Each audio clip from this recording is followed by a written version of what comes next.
Good morning दोस्तों। उम्मीद करदा कि तुसीं जित्थे भी होवोगे ठीक ठाक होवोगे, तंदुरुस्त होवोगे। ਦੋਸਤੋ ਪਿਛਲੇ 3-4 ਦਿਨਾਂ ਤੋਂ ਜਦੋਂ ਦਾ ਇਹ ਕੋਡ ਆਫ ਕੰਡਕਟ ਲੱਗਿਆ ਗਾ ਤਾਂ ਸਾਡੇ ਸਾਰਿਆਂ ਦੇ ਮਨ ਦੇ ਵਿੱਚ ਇੱਕ ਨਹੀਂ ਕਈ ਸਵਾਲ ਪੈਦਾ ਹੋਏ ਆ ਕਿ ਇਹਨਾਂ ਭਰਤੀਆਂ ਦਾ ਹੁਣ ਕੀ ਬਣੂਗਾ। ਕਿ ਇਹ ਭਰਤੀਆਂ 2 ਮਹੀਨੇ ਜਦੋਂ ਤੱਕ ਨਵੀਂ ਸਰਕਾਰ ਨਹੀਂ ਬਣਦੀ ਕਿ ਇਹ ਡਿਲੇ ਹੋਣਗੀਆਂ, ਕਿ ਨਵੀਂ ਸਰਕਾਰ ਇਹਨਾਂ ਨੂੰ ਰੱਦ ਕਰ ਦੇਊਗੀ ਆ ਕਿ ਹੁਣ ਜੁਆਇਨਿੰਗ ਲੈਟਰ ਮਿਲਣਗੇ, ਜਾਂ ਜਿਨ੍ਹਾਂ ਨੂੰ ਜੁਆਇਨਿੰਗ ਲੈਟਰ ਮਿਲ ਗਏ ਕਿ ਉਹਨਾਂ ਦੀ ਸਿਲੈਕਸ਼ਨ ਹੋ ਜੂਗੀ। ਤਾਂ ਇਹ ਸਾਰੇ ਤਮਾਮ ਸਵਾਲ ਸਾਡੇ ਸਾਹਮਣੇ ਖੜ੍ਹੇ ਹੋ ਗਏ ਆ ਕਿ ਸਾਡੇ ਮਨ ਦੇ ਵਿੱਚ ਵੀ ਸ਼ੰਕਾ ਪੈਦਾ ਹੋ ਗਈ। ਅਤੇ ਇਹਦੇ ਰਿਗਾਰਡਿੰਗ ਅੱਜ ਮੈਂ ਇੱਕ ਲੀਡਰ ਨਾਲ ਗੱਲ ਕੀਤੀ ਅਤੇ ਉਹਨਾਂ ਨੂੰ ਰਿਕੁਐਸਟ ਕੀਤੀ ਕਿ ਸਰ ਤੁਸੀਂ ਸਰਕਾਰ ਵਿੱਚ ਰਹੇ ਹੋ ਅਤੇ ਤੁਸੀਂ ਕੀ ਮੇਰੀ SS ਬੋਰਡ ਦੇ ਇੱਕ ਸੀਨੀਅਰ ਆਫਿਸਰ ਨਾਲ ਗੱਲ ਕਰਵਾ ਸਕਦੇ ਹੋ, ਮੈਂ ਉਹਨਾਂ ਨੂੰ ਇਹ ਸਵਾਲ ਪੁੱਛਣੇ ਆ। ਤਾਂ ਉਹਨਾਂ ਨੇ ਮੇਰੀ ਗੱਲ ਕਰਵਾਈ, ਉਹਨਾਂ ਨੇ ਕਾਨਫਰੰਸ 'ਤੇ ਮੈਨੂੰ ਵੀ ਲੈ ਲਿਆ, ਉਹਨਾਂ ਨੂੰ ਵੀ ਲੈ ਲਿਆ। ਹਾਲਾਂਕਿ ਬਹੁਤ ਘੱਟ ਚਾਂਸ ਸੀ ਕਿ ਕੋਡ ਆਫ ਕੰਡਕਟ ਦੇ ਦੌਰਾਨ ਸੀਨੀਅਰ ਆਫਿਸਰ ਫੋਨ ਨਹੀਂ ਚੱਕਦੇ, ਪਰ ਉਹਨਾਂ ਨੇ ਗੱਲ ਕੀਤੀ। ਤਾਂ ਮੈਂ ਉਹਨਾਂ ਨੂੰ 3 ਸਵਾਲ ਪੁੱਛੇ। ਮੇਰਾ ਪਹਿਲਾ ਸਵਾਲ ਸੀ ਕਿ ਸਰ ਕੋਡ ਆਫ ਕੰਡਕਟ ਲੱਗ ਗਿਆ, ਤੁਹਾਨੂੰ ਵੀ ਇਸ ਚੀਜ਼ ਬਾਰੇ ਪਤਾ ਹੋਊਗਾ, ਅਤੇ ਇਹਦੇ ਵਿੱਚ ਤਮਾਮ ਸਾਰੀਆਂ ਭਰਤੀਆਂ, ਇੱਕ ਅੱਧੀ ਭਰਤੀ ਨੂੰ ਛੱਡ ਕੇ ਸਾਰੀਆਂ ਹੀ ਭਰਤੀਆਂ ਇਹਦੇ ਵਿੱਚ ਲਮਕ ਗਈਆਂ ਕਿ ਇਹਨਾਂ ਭਰਤੀਆਂ ਦਾ ਕੀ ਬਣੂਗਾ, ਕਿ ਇਹ ਭਰਤੀਆਂ ਸਿਰੇ ਲੱਗਣਗੀਆਂ। ਤਾਂ ਉਹਨਾਂ ਨੇ ਮੈਨੂੰ ਇੱਕ ਜਵਾਬ ਦਿੱਤਾ ਕਿ ਇਹ ਭਰਤੀਆਂ ਸਿਰੇ ਲੱਗਣਗੀਆਂ। ਹਾਂ, 2 ਮਹੀਨੇ ਜਦੋਂ ਤੱਕ ਇਹ ਕੋਡ ਆਫ ਕੰਡਕਟ ਆ ਉਦੋਂ ਤੱਕ ਜ਼ਰੂਰ ਪ੍ਰੋਸੈਸ ਸਲੋ ਚੱਲੂਗਾ, ਪਰ ਪ੍ਰੋਸੈਸ ਬੰਦ ਨਹੀਂ ਹੁੰਦਾ ਗਾ, ਪ੍ਰੋਸੈਸ ਜਾਰੀ ਰਹਿੰਦਾ ਗਾ। ਜਿਨ੍ਹਾਂ ਦੀ ਸਿਕਿਉਰਿਟੀ ਨਹੀਂ ਹੋ ਰਹੀ ਆ ਉਹ ਹੋਊਗੀ, ਜਿਨ੍ਹਾਂ ਨੂੰ ਜੁਆਇਨਿੰਗ ਲੈਟਰ ਮਿਲ ਗਏ ਉਹ ਜੁਆਇਨ ਕਰਨਗੇ, ਔਰ ਜਿਨ੍ਹਾਂ ਨੂੰ ਜੁਆਇਨਿੰਗ ਲੈਟਰ ਅਜੇ ਨਹੀਂ ਮਿਲੇ ਤਾਂ ਉਹਨਾਂ ਨੂੰ 2 ਮਹੀਨੇ ਇੰਤਜ਼ਾਰ ਕਰਨਾ ਪਊਗਾ। ਇੰਤਜ਼ਾਰ ਕਰਨਾ ਪਊਗਾ ਗਾ, ਐਵੇਂ ਨਹੀਂ ਹੈ ਕਿ ਉਹਨਾਂ ਨੂੰ ਨਹੀਂ ਮਿਲਣੇ। ਇਹ ਜਿੰਨੀ ਵੀ ਵੈਕੈਂਸੀਜ਼ ਸਾਨੂੰ ਨੋਟੀਫਾਈਡ ਹੋਈ ਆ, ਸਾਨੂੰ ਸਰਕਾਰ ਨੇ ਨੋਟੀਫਿਕੇਸ਼ਨ ਦੇ ਵਿੱਚ ਲਿਖਿਆ ਕਿ ਇੰਨੇ, ਜਿਵੇਂ ਕਿ 800 ਵਾਰਡ ਅਟੈਂਡੈਂਟ ਰੱਖਣਾ ਗਾ, 1090 ਪਟਵਾਰੀ ਰੱਖਣੇ ਆ, ਤਾਂ ਇਹ ਸਾਰਿਆਂ ਦੀ ਭਰਤੀ ਹੋਊਗੀ। ਤਾਂ ਉਹਨਾਂ ਨੇ ਦੂਸਰਾ ਮੇਰਾ ਸਵਾਲ ਸੀਗਾ ਕਿ ਇਹਨਾਂ ਦੀ ਵੇਟਿੰਗ ਲਿਸਟ ਬਣੂਗੀ। ਹਾਲਾਂਕਿ ਕਈ ਭਰਤੀਆਂ ਦੀ ਜਿਹੜੀ ਨੋਟੀਫਿਕੇਸ਼ਨ ਆ ਉਹਦੇ ਵਿੱਚ ਇਹ ਸਵਾਲ ਮਤਲਬ ਇਹ ਚੀਜ਼ ਮੈਨਸ਼ਨ ਕੀਤੀ ਹੋਈ ਹੈ ਕਿ ਵੇਟਿੰਗ ਲਿਸਟ ਨਹੀਂ ਬਣਦੀ। ਤਾਂ ਉਹਨਾਂ ਨੂੰ ਮੇਰਾ ਇਹ ਸਵਾਲ ਸੀ ਕਿ ਇਹਦੀ ਵੇਟਿੰਗ ਲਿਸਟ ਬਣੂਗੀ ਜਾਂ ਫਿਰ ਇੱਕ ਅਫਵਾਹਾਂ ਹੀ ਆ ਕਿ ਇਹ ਵੇਟਿੰਗ ਲਿਸਟ ਬਣੂਗੀ। ਤਾਂ ਉਹਨਾਂ ਨੇ ਕਿਹਾ ਕਿ ਇਸ ਸਰਕਾਰ ਤੋਂ ਕੋਡ ਆਫ ਕੰਡਕਟ ਲੱਗਣ ਤੋਂ ਪਹਿਲਾਂ ਸਰਕਾਰ ਦੇ ਧਿਆਨ 'ਚ ਸੀ ਇਹ ਗੱਲ। ਤਾਂ ਉਹਨਾਂ ਨੇ ਕਿਹਾ ਸੀ ਕੋਆਪਰੇਟਿਵ, ਪਟਵਾਰੀ ਔਰ ਪੁਲਿਸ, ਇਹਨਾਂ 3 ਭਰਤੀਆਂ ਦੇ ਵਿੱਚ ਨੋਟੀਫਿਕੇਸ਼ਨ 'ਚ ਲਿਖਿਆ ਸੀ ਕਿ ਇਹਨਾਂ ਦੀ ਵੇਟਿੰਗ ਲਿਸਟ ਨਹੀਂ ਬਣੂਗੀ। ਹਾਲਾਂਕਿ ਸਰਕਾਰ ਨੇ ਇਹ ਸਾਨੂੰ ਡਿਪਾਰਟਮੈਂਟ ਨੂੰ ਕਹਿਤਾ ਸੀ ਕਿ ਇਹਨਾਂ ਦੀ ਵੇਟਿੰਗ ਲਿਸਟ ਬਣਾਉਣੀ ਆ। ਤਾਂ ਸਾਰੀਆਂ ਭਰਤੀਆਂ ਦੀ ਵੇਟਿੰਗ ਲਿਸਟ ਬਣਨੀ ਸੀ। ਹੁਣ ਨਵੀਂ ਸਰਕਾਰ ਇਹ ਤੈਅ ਕਰੂਗੀ ਇਹਨਾਂ ਦੀ ਵੇਟਿੰਗ ਲਿਸਟ ਬਣਨੀ ਕਿ ਨਹੀਂ ਬਣਨੀ, ਠੀਕ ਹੈ ਨਾ। ਪਰ ਬਹੁਤ ਘੱਟ ਚਾਂਸ ਆ ਕਿ ਇਹਨਾਂ ਦੀ ਵੇਟਿੰਗ ਲਿਸਟ ਨਾ ਬਣੇ, ਠੀਕ ਹੈ ਨਾ। 0.1% ਚਾਂਸ ਆ, ਨਹੀਂ ਤਾਂ 99% ਚਾਂਸ ਆ ਕਿ ਇਹਨਾਂ ਦੀ ਵੇਟਿੰਗ ਲਿਸਟ ਬਣੂਗੀ, ਠੀਕ ਹੈ ਨਾ। ਕਿਉਂਕਿ ਜਿੰਨੀ ਵੀ ਸਰਕਾਰ ਨੋਟੀਫਾਈਡ ਕਰਦੀ ਹੈ ਵੈਕੈਂਸੀਜ਼, ਤਾਂ ਉਨੀ ਸਰਕਾਰ ਨੂੰ ਫਿਲ ਕਰਨੀਆਂ ਪੈਂਦੀਆਂ, ਉਨੀਆਂ ਸੀਟਾਂ ਰਿਜ਼ਰਵ ਹੁੰਦੀਆਂ ਗਾ, ਉਹ ਰੱਖਣੀਆਂ ਪੈਂਦੀਆਂ ਗਾ। ਤਾਂ ਇਹ ਉਹਨਾਂ ਨੇ ਮੈਨੂੰ ਉਹਨਾਂ ਨੂੰ ਸੁਣ ਕੇ ਮਤਲਬ ਇੱਕ ਪੋਜ਼ੀਟਿਵਿਟੀ ਜਾਈ ਮਨ ਦੇ ਵਿੱਚ ਕਿ ਚਲੋ ਕੋਈ ਤਾਂ ਹੈਗਾ ਜਿਹਨੇ ਸਾਨੂੰ ਥੋੜ੍ਹਾ ਜਿਹਾ ਹੌਸਲਾ ਦਿੱਤਾ ਹੈਗਾ। ਹਾਲਾਂਕਿ ਸਾਨੂੰ 3-4 ਦਿਨਾਂ ਦੀ ਬੜੀ ਨੈਗੇਟਿਵਿਟੀ ਜੀ ਆ ਰਹੀ ਸੀ ਸਾਰੇ ਜਿੰਨੇ ਵੀ ਕੈਂਡੀਡੇਟ ਹੈਗੇ ਉਹਨਾਂ ਦੇ ਮਨ ਦੇ ਵਿੱਚ। ਤਾਂ ਦੋਸਤੋ, ਦਿਲ ਨਾਲ ਛੱਡੋ, ਆਪਾਂ ਜਿੱਤਾਂਗੇ ਜ਼ਰੂਰ। ਅਤੇ ਉਹਨਾਂ ਨੂੰ ਮੇਰਾ ਤੀਜਾ ਸਵਾਲ ਸੀਗਾ ਗਾ ਕਿ ਜਿਹੜੇ ਕੈਂਡੀਡੇਟ ਸਿਲੈਕਟ ਹੋ ਗਏ ਵੇਟਿੰਗ ਲਿਸਟ ਬਣਨ ਤੋਂ ਬਾਅਦ, ਜਿਹੜੇ ਕੈਂਡੀਡੇਟ ਸਿਲੈਕਟ ਹੋ ਗਏ, ਠੀਕ ਹੈ ਨਾ, ਔਰ ਉਹ ਕਿਤੇ ਹੋਰ ਪਾਸੇ ਜੁਆਇਨ ਕਰਨਾ ਚਾਹੁੰਦੇ ਆ, ਆਪਣੀ ਸੀਟ ਖਾਲੀ ਕਰਤੀ। ਮੰਨ ਲਓ ਕਿ ਵਾਰਡ ਅਟੈਂਡੈਂਟ ਦੇ ਵਿੱਚ ਪਹਿਲਾਂ ਉਹਦੀ ਜੁਆਇਨਿੰਗ ਕਰ ਲਈ, ਬਾਅਦ ਵਿੱਚ ਉਹ ਪਟਵਾਰੀ ਸਿਲੈਕਟ ਹੋ ਗਿਆ, ਤਾਂ ਉਹਨੇ ਪਟਵਾਰੀ ਜੁਆਇਨ ਕਰਨਾ, ਵਾਰਡ ਅਟੈਂਡੈਂਟ ਦੀ ਸੀਟ ਖਾਲੀ ਹੋ ਗਈ। ਤਾਂ ਸਾਨੂੰ ਕਿਵੇਂ ਪਤਾ ਲੱਗੂਗਾ ਵੇਟਿੰਗ ਲਿਸਟ ਵਾਲਿਆਂ ਨੂੰ ਕਿ ਉਹਦੀ ਲਿਸਟ ਜਿਹੜੀ ਸੀਟ ਖਾਲੀ ਹੋ ਗਈ।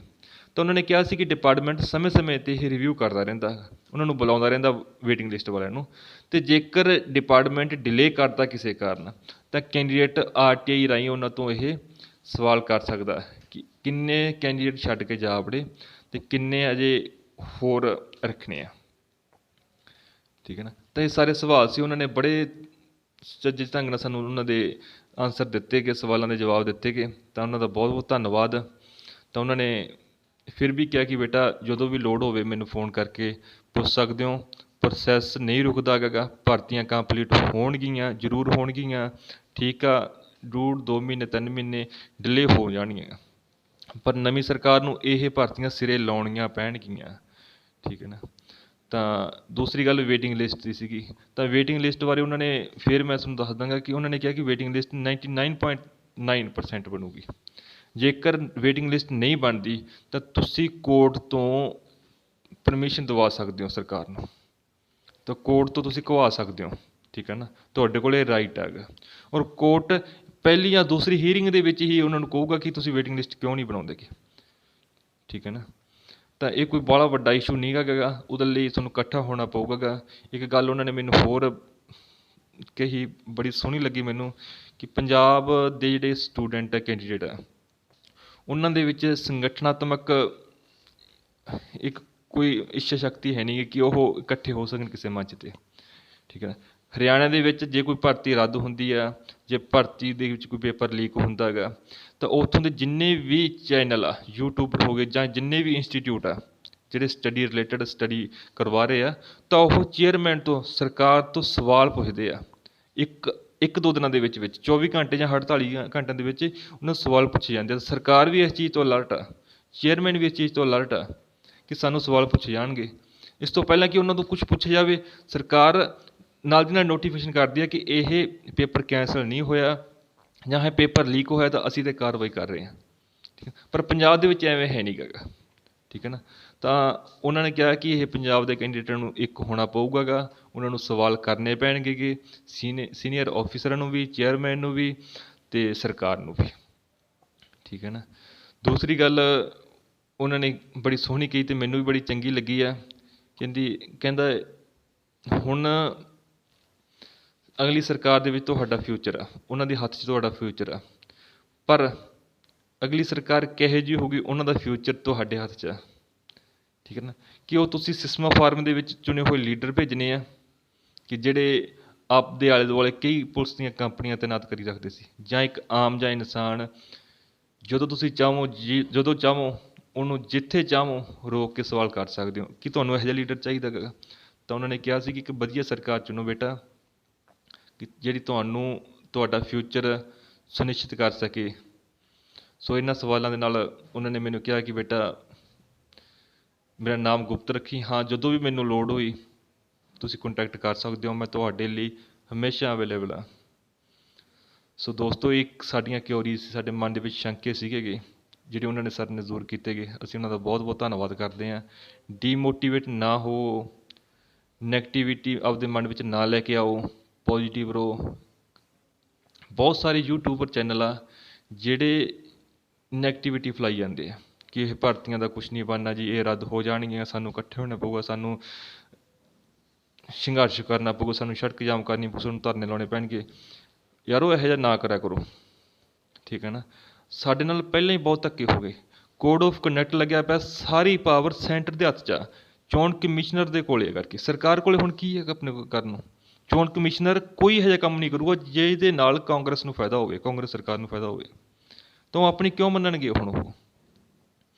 ਤਾਂ ਇਹਦੇ ਲਈ ਤੁਹਾਨੂੰ 2 ਮਹੀਨੇ ਵੇਟ ਕਰਨੀ ਪਊਗੀ ਅਤੇ ਕਰਨੀ ਵੀ ਚਾਹੀਦੀ ਹੈ, ਠੀਕ ਹੈ ਨਾ।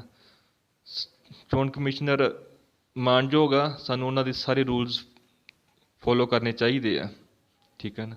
ਇੱਕ ਇਹ ਸਾਡੇ ਲਈ ਬਹੁਤ ਵਧੀਆ ਗੱਲ ਆ ਕਿ ਅਸੀਂ ਇੱਕ ਸੱਭਿਅਕ ਨਾਗਰਿਕ ਦੀ ਅਸੀਂ ਪਰਿਭਾਸ਼ਾ ਨੂੰ ਸੁਨਿਸ਼ਚਿਤ ਕਰੀਏ ਕਿ ਅਸੀਂ ਉਹ ਜਿਹੇ ਉਹਨਾਂ ਨੂੰ ਜਿੰਨੇ ਵੀ ਉਹ ਸਾਨੂੰ ਰੂਲਸ ਐਂਡ ਰੈਗੂਲੇਸ਼ਨ ਦਿੰਦੇ ਆ ਅਸੀਂ ਉਹਨਾਂ ਨੂੰ ਫੋਲੋ ਕਰੀਏ। ਸੋ ਦੋਸਤੋ, ਇਹ ਮੇਰੇ ਸਵਾਲ ਸੀ ਉਹਨਾਂ ਨੂੰ। ਧੰਨਵਾਦ। ਨੈਗੇਟਿਵਿਟੀ ਆਪਦੇ ਮਨ ਵਿੱਚ ਨਾ ਲੈ ਕੇ ਆਓ, ਪੋਜ਼ੀਟਿਵਿਟੀ ਰੱਖੋ।